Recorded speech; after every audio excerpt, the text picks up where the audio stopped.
Mirchi Bangla originals, আসল গল্পের আড্ডা।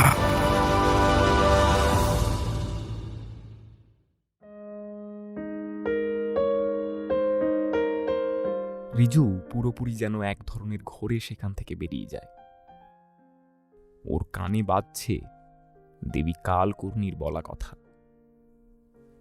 রিজু কিভাবে নিজের প্রতিশোধ নেবে বৃদ্ধ লোকটির কাছ থেকে, সেই কথাই সে ভেবে চলেছে সারাক্ষণ। কারখানার বাইরে দাঁড়িয়ে থাকা লোকগুলোর কাছ থেকে রিজু ওই বৃদ্ধের বাড়ির ঠিকানা পুরোপুরি জেনে নেয়। তারা জিজ্ঞেস করাতে রিজু তাদেরকে বলে যে সে এমনিই দেখা করতে চায় লোকটির সাথে। তাকে জানাতে চায় যে সে কত সুন্দর একটা আদল বানিয়েছে এই মূর্তির। লোকগুলোর সন্দেহ হয় কিছুটা, কিন্তু তারা আর বেশি কিছু বলতে যায় না রিজুকে। সত্যি বলতে কিছু বলার আগেই রিজু সেখান থেকে বেরিয়ে পড়ে। প্রথমে সে ভেবেছিল বাড়ি ফিরে পরের দিন দেখা করতে যাবে, কিন্তু কানে সারাক্ষণ বাজতে থাকে দেবীর কথা, আর ভেতরে তৈরি হতে থাকা সেই অমানসিক রাগ তাকে সেটা করতে দেয় না। রিজু যেন কোনো কিছুই ঠিকভাবে ভাবছে না, আর ভেতরে ধরা পড়ে যাওয়ার ভয়টাও আর রিজুর মধ্যে নেই। কারখানা থেকে বেরিয়ে রিজু সোজা দৌড় দেয় বৃদ্ধের বাড়ির দিকে। কিছুক্ষণের মধ্যেই রিজু সেই বাড়ির বাইরে এসে পৌঁছয়। গিয়ে দেখে মাঝারি আকারের একটা দোতলা বাড়ি, সামনে একটা বড় বাগান, আর তার চারিধার জুড়ে একটা ইটের পাঁচিল। বাড়ির ছাদের দিকে তাকাতেই রিজুর চোখ পড়ে ছাদে হাঁটাহাঁটি করতে থাকা বৃদ্ধের দিকে, আর তাকে দেখেই রিজুর দু চোখে যেন আগুন জ্বলে ওঠে। মাথা ঠিক থাকে না আর তার। সে বাড়ির দিকে এগোতে যায়, কিন্তু সেই সময় কানে আবার ফিসফিস করে আওয়াজ আসে রিজুর। দেবীর আওয়াজ তাকে বলে, না, এখন না, এখন কিচ্ছু করা যাবে না রিজু, আগে রাত হতে দে, যা করবি সব রাতের বেলায়। কথাটা শুনে রিজু কিছুটা থেমে যায়। লোকের যাতে সন্দেহ না হয় তাই একেবারে বাড়ির সামনে ঘোরাঘুরি না করে একটু এগিয়ে একটা গাছের তলায় বসে পড়ে রিজু। বসে সে রাত হওয়ার অপেক্ষা করতে শুরু করে। রাত নামতে সেদিন যেন অন্য দিনের তুলনায় একটু বেশি সময় লাগে। অস্থিরতায় রিজুর পুরো শরীর কাঁপতে থাকে। এভাবেই আরো বেশ কিছুটা সময় পেরিয়ে যায়। আস্তে আস্তে রাস্তায় লোকের আনাগোনা বন্ধ হয়ে যায়। আশেপাশে থাকা ঘরের আলোগুলোও বন্ধ হয়ে আসে। আর ঠিক তখনই রিজুর কানে একটা শব্দ বারবার বেজে ওঠে। সে আওয়াজ বলতে থাকে, এইবার, হ্যাঁ এইবার। আওয়াজ শোনা মাত্রই রিজু উঠে দাঁড়ায়। সে এগিয়ে যায় বাড়ির দরজার দিকে, কিন্তু তখনই সেই আওয়াজ আবার বলে ওঠে, দরজা দিয়ে না, পাঁচিল দিয়ে যা রিজু, পাঁচিল দিয়ে। রিজু ভালো ছেলের মতো সেই কথাগুলো মানতে থাকে। সে দরজা থেকে সরে এসে চলে যায় বাড়ির পাশে থাকা একটা অন্ধকার গলিতে। তারপর তার কানে বাজতে থাকা কথা মতো চারিদিকে একবার দেখে নিয়ে সোজা লাফ দেয় পাঁচিলের ওপর। পাঁচিল খুব একটা উঁচু না হওয়াতে রিজু এক লাফ দিতেই ঢুকে পড়ে বাড়ির বাগানে। তারপর নিঃশব্দে এগিয়ে যেতে শুরু করে ঘরের দিকে। বাড়িটার চারদিক ঘুরে রিজু খুঁজতে থাকে বাড়িতে প্রবেশ করার রাস্তা। ঠিক তখনই ওর চোখে পড়ে একটা খোলা জানলা। জানলা বেয়ে রিজু ঢুকে পড়ে বাড়ির ভেতরে। ঢুকেই দেখে ওটা বাড়ির রান্নাঘর। তারপর সেখান থেকে বেরিয়ে সোজা এসে পৌঁছই বাড়ির বসার ঘরে।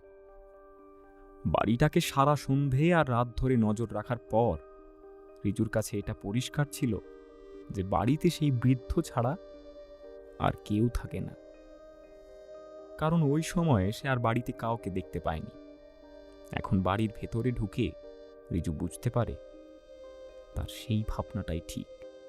আর সেটা মনে হতেই রিজুর মুখে একটা হিংস্র হাসি ধরা দেয়। এবার আর চুপি চুপি না, সে বেশ জোর নিয়ে বৃদ্ধকে খুঁজতে শুরু করে বাড়ি জুড়ে। প্রথমে একে একে নিচের ঘরগুলো, সেখানে না পাওয়াতে সিঁড়ি বেয়ে ওপরে উঠে যায় রিজু। ওপরে উঠে প্রথম ঘরের দরজা খুলতেই রিজুর চোখ জল করে ওঠে। সে দেখতে পায় সে অসহায় বৃদ্ধকে বিছানায় ঘুমিয়ে থাকতে। মুখে সেই হিংস্র হাসি নিয়েই রিজু এগিয়ে যায় বৃদ্ধের দিকে। কিন্তু ঠিক সেই সময় পায়ের আওয়াজে বৃদ্ধের ঘুম ভেঙে যায়। অন্ধকারে দাঁড়িয়ে থাকা রিজুর ছায়ামূর্তিটাকে দেখে বৃদ্ধ ভয়ে কাঁপা গলায় বলে ওঠে, কে ওখানে, কে? বৃদ্ধের ঘুম ভেঙে যাওয়াতেও রিজুর কোনো বিকার ঘটে না, বরঞ্চ সে একইভাবে আরও এগিয়ে যায় বৃদ্ধের দিকে। রিজুর গলা থেকে তখন গর্জনের মতো আওয়াজ বেরিয়ে আসে।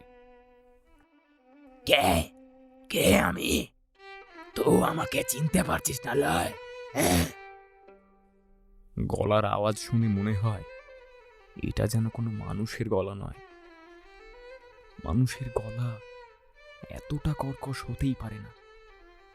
বৃদ্ধ পুরোপুরি হতভম্ব হয়ে ভয়ে কাঁপতে কাঁপতে জিজ্ঞেস করে, কে তুমি? কে কে? রিজু আবার সেই একই ভয় ধরানো গলায় বলে ওঠে, আমার সব শেষ করলি তো। তোকে দেবীর মূর্তি আমি দিয়েছিলাম, তো সেটাকে নিয়ে ব্যবসা করলি, হ্যাঁ? আর সেটার সাপ আমাকে নিতে হলো। এটার শাস্তি তো পাবে, তো পাবে। কিন্তু তার আগে বল, ও মূর্তিটা কোথায়? কথাটা বলেই রিজু সারা ঘর খুঁজতে থাকলো মূর্তিটা। সেই বৃদ্ধ প্রাণীর ভয়ে তৎক্ষণাৎ কাঁপা হাতে ইশারা করে কাঁদতে কাঁদতে বলল, ওইখানে আছে মূর্তিটা। মূর্তি, টাকা পয়সা যা লাগবে তুমি নিয়ে যাও, শুধু আমার কোনো ক্ষতি করো না, কোনো ক্ষতি করো না। রিজু বৃদ্ধের কোনো কাকুতি মিনতিতে সাড়া না দিয়ে আগে বৃদ্ধের দেখানো জায়গা থেকে মূর্তিটা হাতে তুলে নিল। সেটা হাতে তুলে কপালে ঠেকিয়ে বিড়বিড় করে রিজু একবার বলল, দেবী কালকর্ণীর জয় মা। ঠিক এই কিছুক্ষণের জন্য রিজুর ব্যবহার কিছুটা হলেও সাধারণ হয়েছিল, আর সেটা দেখেই বৃদ্ধ কাঁপা গলায় বলে উঠল, আমাকে ছেড়ে দাও, দয়া করো, আমাকে আমাকে ছেড়ে দাও, ছেড়ে দাও আমাকে। কথাগুলো শুনতেই যেন রিজুর মাথায় আরো আগুন চেপে বসল। রিজুর মাথা আর তখন ঠিক থাকলো না। রিজুর কানে ভাসতে থাকলো শুধু একটাই শব্দ, প্রতিশোধ, প্রতিশোধ। আর ঠিক তারপরেই চারিদিক যেন রিজুর অন্ধকারে ভরে গেল। তারপর আর কিছুই মনে নেই রিজুর। যখন তার জ্ঞান ফিরে তখন ভোরের আলো সবে ফুটছে। অচেনা এক জায়গায় রিজু কাদার মধ্যে একটা পুকুরের পাড়ে পড়ে আছে। জ্ঞান ফিরতেই অবাকভাবে চারিদিকে তাকাতে থাকে রিজু। সবকিছুই কেমন ভাষা ভাষা লাগতে থাকে ওর কাছে। সে খুব জোর দিয়ে মনে করার চেষ্টা করে কালকে রাতের ঘটনা। সেই সময়ে রিজুর নজর যায় নিজের হাত আর জামা কাপড়ের দিকে। রিজু দেখতে পায় ওর পুরো শরীর ভরে আছে রক্তের লাল দাগে। জামা, প্যান্ট, হাত সবটাই চাপ চাপ রক্তে ভর্তি। আর তারই পাশে পড়ে আছে দেবী কালকর্ণীর মূর্তি। সবটা দেখেই রিজুর পুরো শরীর ঠান্ডা হয়ে যায়, যদিও সে কিছুতেই মনে করতে পারছে না কালকে রাতের ঘটনা।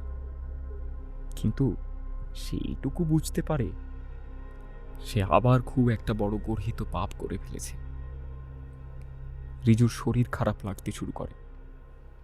নিজের শরীর থেকে রক্তের দাগগুলো মুছতে সে নেমে যায় পাশের পুকুরে। কিছুক্ষণে খানিকটা রক্তের দাগ মুছে গেলেও পুরো শরীর ঘষতে থাকে রিজু। দু চোখ দিয়ে জল নেমে আসে ওর। বেশ কিছুক্ষণ এভাবেই পেরিয়ে যায়। জল থেকে বেরিয়ে আসে রিজু। মূর্তিটা সে হাতে তুলতে যায়, কিন্তু সে সাহস আর রিজুর হয় না। মূর্তিটা কাদায় ফেলেই রিজু দৌড়ে পালিয়ে যায় সেখান থেকে। কিছু দূর গিয়ে রিজুর মনে পড়ে রক্তের দাগ লাগা জামা কাপড়ের কথা।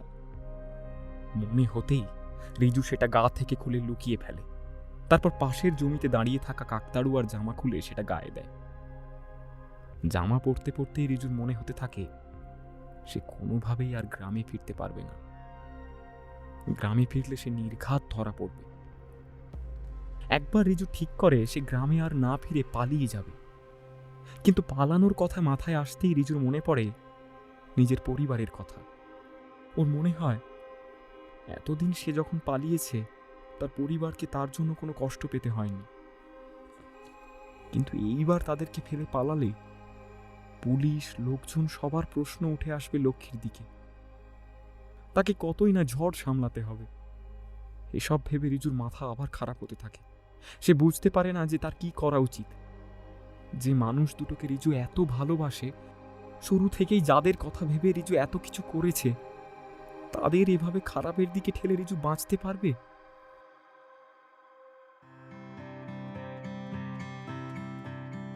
নিজের পরিবারের কথা মনে হতেই রিজুর দু চোখ দিয়ে জল বেরিয়ে আসে। নিজের পরিবারকে খুশি করতেই চেয়েছিল রিজু, কিন্তু তার জায়গায় আজকে এরকম এক মর্মান্তিক অবস্থায় নিয়ে এসে ফেলেছে সে। এটা ভাবতেই রিজুর সারা শরীর শিউরে উঠল। কিন্তু সেসব ভাবার এখন আর সময় নেই রিজুর কাছে। এটা মনে হতেই সে পথ খুঁজে এগোতে শুরু করলো বাড়ির দিকে। ভয়ে সারা শরীর কাঁপছে রিজুর। কিছু দূর গিয়ে সে বাড়ির রাস্তা খুঁজে পেল। বাড়ির কিছুটা কাছে পৌঁছে রিজু আগে লুকিয়ে চারিদিক দেখে নিল। বাড়ির চারিদিক ফাঁকা আছে দেখে সে দৌড়ে ঢুকে গেল বাড়ির ভেতরে। লক্ষ্মী তখন বাড়িতেই ছিল, কাজে যাওয়ার প্রস্তুতি নিচ্ছিল। রিজুকে আসতে দেখে লক্ষ্মী নিজের রাগ সামলাতে না পেরে সজোরে এক চড় মারে রিজুর গালে। তারপর বলে ওঠে, তো কি পেয়েছিস তা কি আমাকে? হ্যাঁ, তুই যখন খুশি আসবি আর যখন খুশি কিছু না বলে চলে যাবি? কিছু লজ্জা কর, নিজের যখন যা কিছু। কথা শেষ হওয়ার আগেই রিজু কান্নায় ভেঙে পড়ে। রিজু বলে,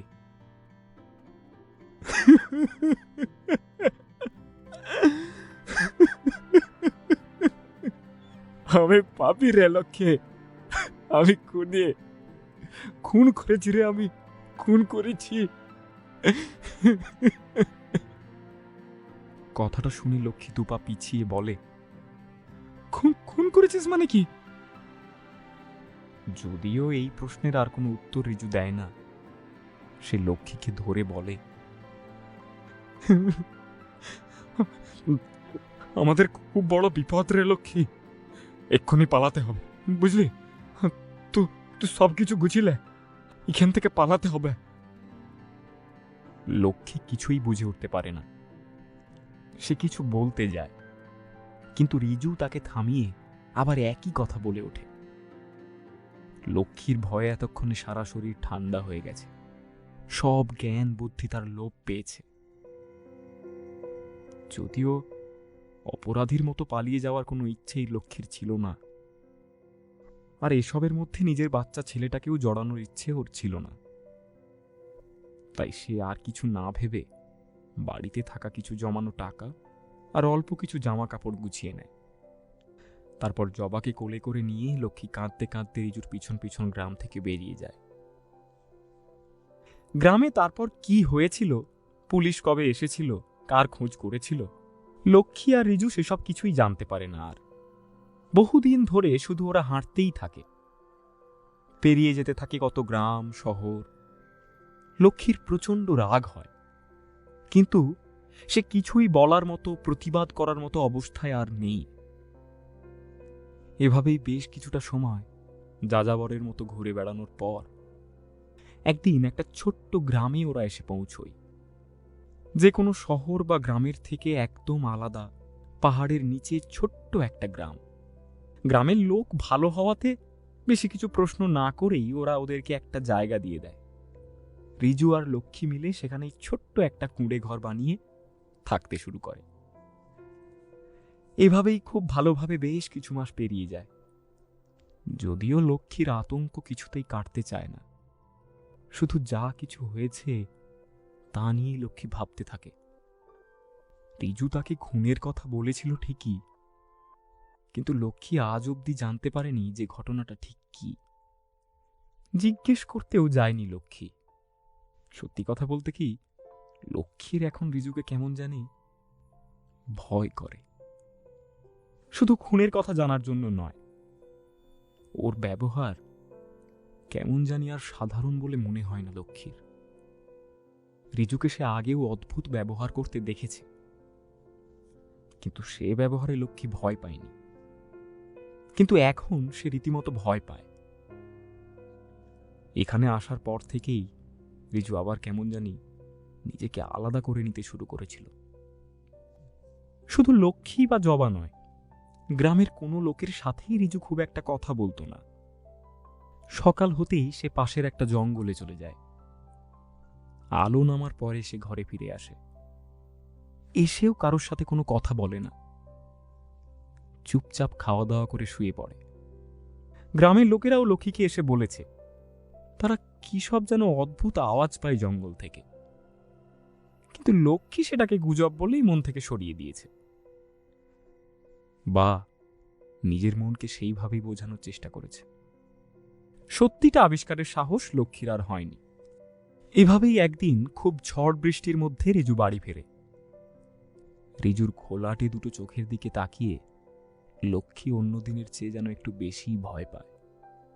ওর মনে হয় ঠিক সেই মুহূর্তেই জবাকে কোলে নিয়ে যত দূর সম্ভব দৌড়ে পালিয়ে যেতে। আর হয়তো এরকম দুর্যোগের দিন না হলে আজ লক্ষ্মী তাই করত। কিন্তু সেরকম কোনো উপায় নেই দেখে লক্ষ্মী চুপ করে জবাকে কোলে নিয়ে ঘরের এক কোণে বসে থাকে। রাত যত বাড়ে বৃষ্টি যেন তত জোরে ধেয়ে আসে, আর বিদ্যুতের গর্জনও বেড়েই চলে তারই সাথে। এভাবেই কোনো এক সময়ে জবাকে কোলে নিয়েই লক্ষ্মী ঘুমিয়ে পড়ে। হঠাৎ বিদ্যুতের এক সাংঘাতিক গর্জনে লক্ষ্মীর ঘুম ভেঙে যায়। চারিদিক এর ব্যাপারে সচেতন হতেই লক্ষ্মীর কানে ভেসে আসে এক ক্ষীণ শব্দ, একটা আওয়াজ, খুবই আস্তে, বৃষ্টির মধ্যে প্রায় শোনাই যাচ্ছে না। লক্ষ্মী তাও মন দিয়ে সেটাকে শোনার চেষ্টা করে। প্রথমে বুঝতে পারে যে সেটা একটা মেয়ের আওয়াজ। তারপর আরো একটু ভালো করে শোনার চেষ্টা করে সে, আর কথাগুলো শুনতেই লক্ষ্মীর পুরো শরীর ঠান্ডা হয়ে যায়। জবাকে কোলে নিয়ে সে ভয়ে কাঁপতে থাকে। লক্ষ্মী শুনতে পায় আওয়াজটা বলছে,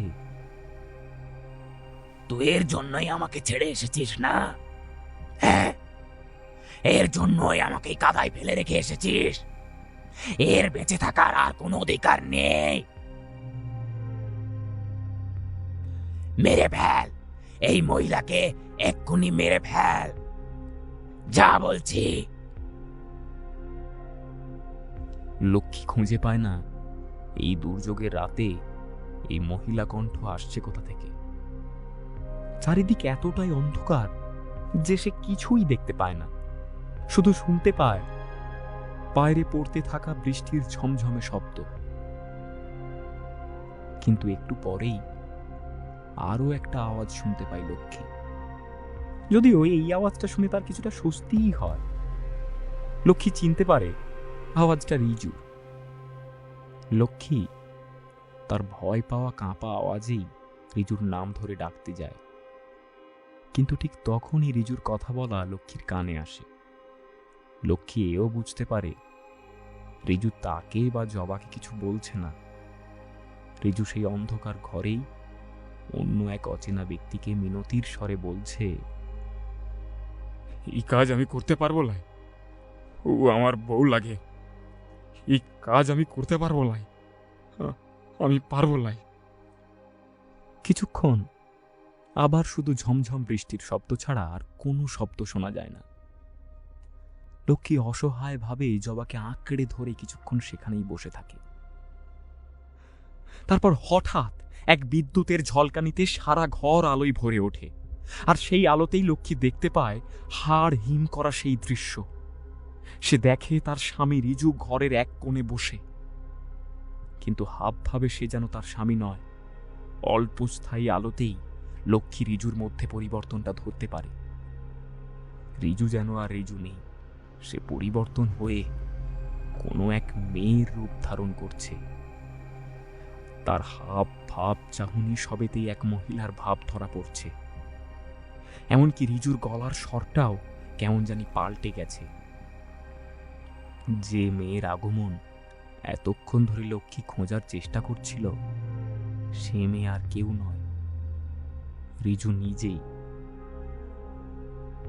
আর সেই মেয়েলি গলাতেই রিজু এক অদ্ভুত হিংস্রতা নিয়ে বলে ওঠে, না না না, এই মেয়ে তোর কেউ হয় না রিজু।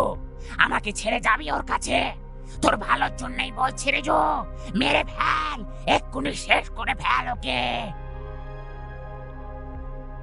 আবার এক বিদ্যুতের ঝলকানিতে লক্ষ্মী দেখতে পায় রিজু সেই মেয়ের আচরণ ধরে রেখেই তারই দিকে এগিয়ে আসছে।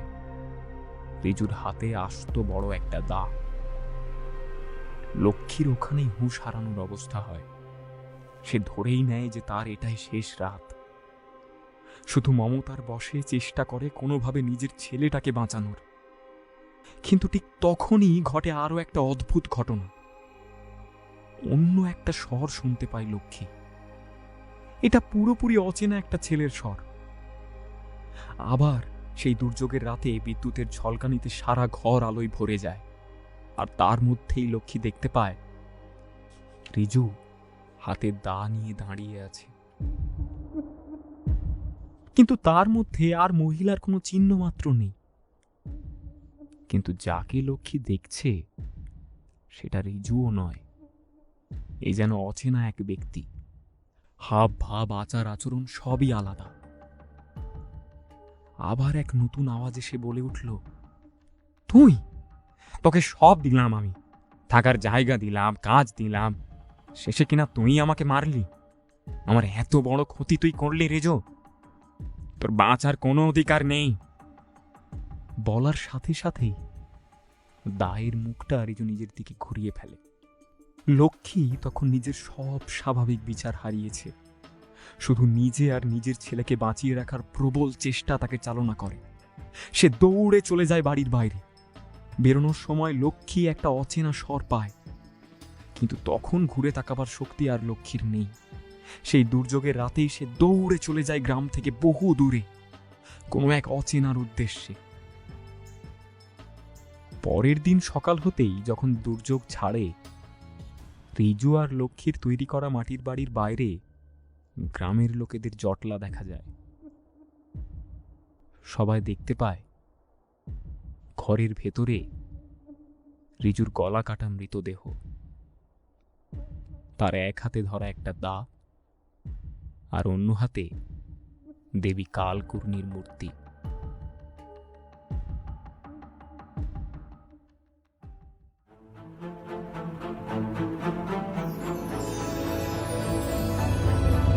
মির্চি বাংলা অরিজিনালস, আসল গল্পের আড্ডা।